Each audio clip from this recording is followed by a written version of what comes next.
জামাত ইসলাম সম্বন্ধে এই শব্দটা বলা না যায় মনে করি।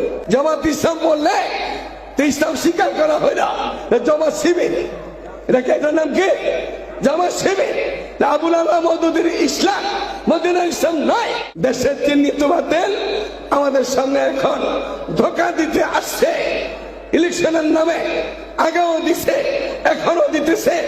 আমি বলবো আমাদের দেওবন্দি হালকার কোন মানুষ ভুল করে থাকলে তওবা করে ফিরে আসেন, তওবা করে ফিরে আসেন, না আপনার চেহারা বাংলার মাটিতে কেউ দেখবে না মুসলমানরা।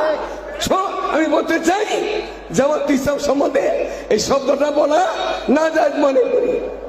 জামাত ইসলাম বললে ইসলাম স্বীকার করা হয় না, জামাত শিবির। এটার নাম কি? জামাত শিবির। আবুল আলা মওদুদীর ইসলাম মদিনার ইসলাম নয়। এই জন্য বলো ধোঁকাবাজি জীবনে করছো আর সামনে করো না, আর করতে গেলেও এই মাটিতে তোমাদের ঠাঁই নাই। সুতরাং আমি এটা মনে করি যে জামাত ইসলাম না, জমের হাতে ইসলাম। জামাত ইসলাম নয়, জমের হাতে ইসলাম। তার মতো যদি কোনো পীর, কোন মুফতি মুহাদ্দিস চলে যায়, এই পীর ও জমের হাতে ইসলামের সাথে মিলে গেছে। আসসালামু আলাইকুম ওয়া রাহমাতুল্লাহি ওয়া বারাকাতুহু।